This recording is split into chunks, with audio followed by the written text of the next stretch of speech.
Hi, Trevor here, reflecting on life through music. Thank you for stopping by.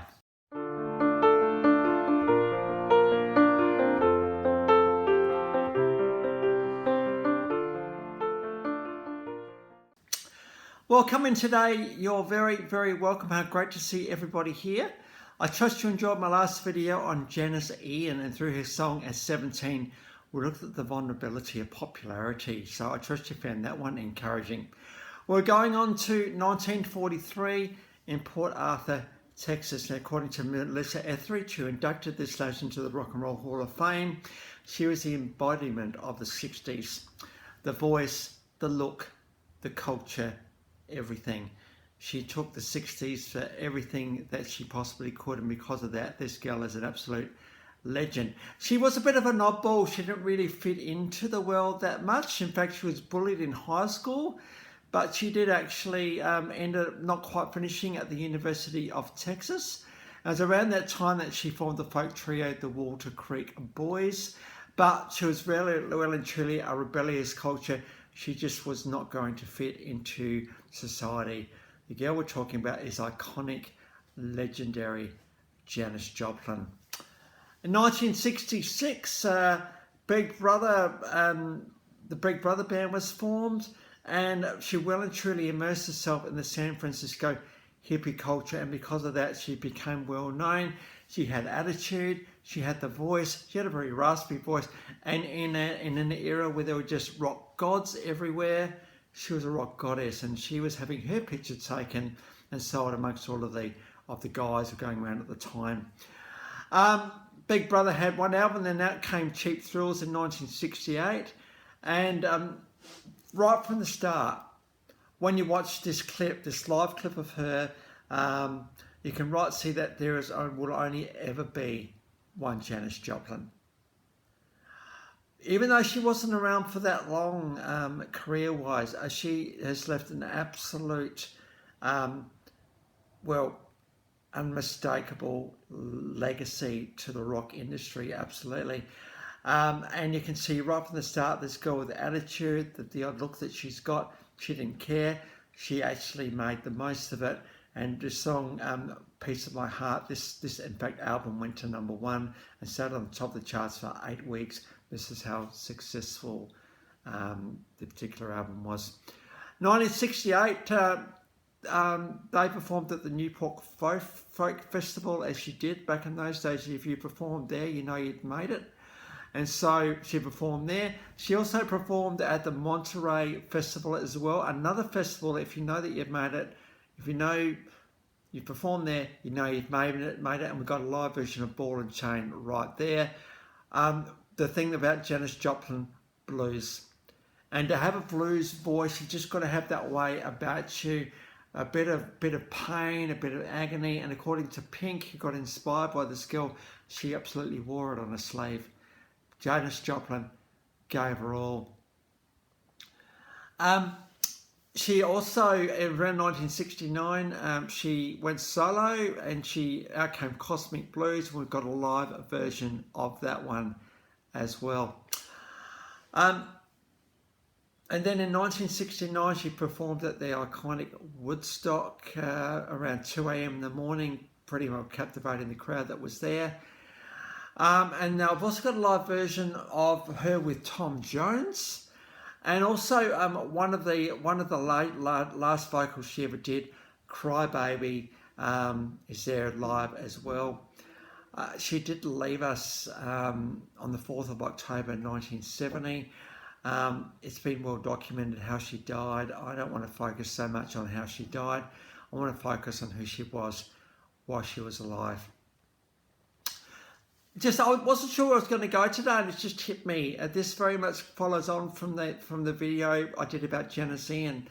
In that video, I talked about the fact that people who are a bit quirky, a bit different, don't quite fit in.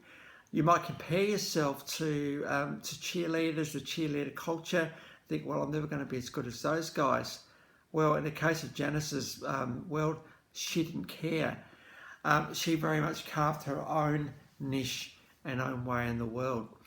And the world actually did resonate with her because, there were 2 albums with Big Brother, 2 solo albums. 18.5 million albums were sold. Get your head around that for a second. 18.5 million with just 4 albums.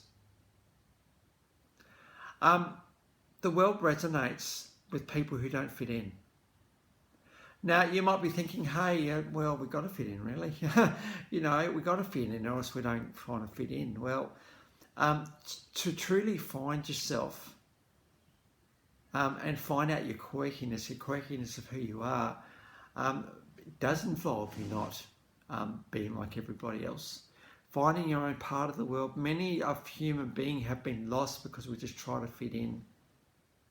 It's better, I'm thinking, to be ourselves, to work out who we are and run with it. We've got to be confident when we run with things. We just can't just be a little bit mediocre. We've got to run with this uniqueness that we have. Absolutely. And when you do that, the world does resonate with you. But you've got to be brave and courageous. And, many times we might stick our heads in the sand and think, hey, I'm not going to amount to anything. I'm not going to be very much because I'm not popular. Trust me, Janis Joplin was not popular in high school. She was bullied and it was not good. But she said, I don't care. I'm Janis Joplin. I'm the only one like me and who will ever be. So I'm going to go with it. And because of that, 18.5 million albums were sold. It's really tricky, isn't it, to know how this world works. Now, we may not always be as successful as Janis Joplin. I mean, she's an absolute legend and icon, absolutely. But why not at the same time? But it wasn't through, of course, there was a lot of hard work in there, absolutely, but it was through who she was. She was unique and she was the only one like her in the world. And the world resonated with her. So life is interesting, isn't it? We've got to take risks sometimes to really show who we are in this world and to run with it. And when we do with it, the world kind of responds in interesting ways. So it's just kind of hit me today a little bit as I've been recording this video that who is Trevor? Now, who is he really? What makes him different from other people? What makes him tick? What gets him excited? What can be challenges for him? We all have this sort of stuff, don't we? But these are really, really important questions to ask ourselves. And I think, no, we don't want to go through life just like not finding out who we are. We need to find out who we are. And if that means being different, well, so be it. I mean, there's enough grace and, in the world today, I'm thinking for difference to be celebrated a little bit more. Or is it kind of that's what the world thinks, but doesn't actually follow it through? Well, we're going to that point of actually needing to be unique because it was just getting a little bit the same these days. We need to shake things up a bit, I'm thinking. So thank you, Janis Joplin, for being such a legend of the rock music industry. And I just had to put up the induction of her in 1995 into the Rock and Roll Hall of Fame. Melissa Etheridge did a fantastic job inducting her, and obviously one of her idols and inspirations. 2005, the Grammy Lifetime Achievement Award. So she's had a bit of a legacy, that is for sure. And we can't do a channel like this one and not look at Janis Joplin, absolutely. So the links to those 5 clips are in the description below. And I've also included my last video from Janis Ian. So if you want to recap on her, as we looked at similar stuff last time, that's there for you as well. Well, yeah, I didn't quite know where I was going at the start of this video, but we got there in the end about being our unique and awesome and amazing selves. Well, if this is your first time to Life Reflections through music, or you've come back for another one, notice it's Life Reflections through music. We don't react, we reflect here. I suppose it's just my little way of being different. But of course, to all those people out there that do reactions, good on you. It's a bit of a family out there, and I have enjoyed some reactions, absolutely. Well, that's it for today. Next time I'm going to go on to Daniel Powter. So until then, I'll catch you around. Bye for now.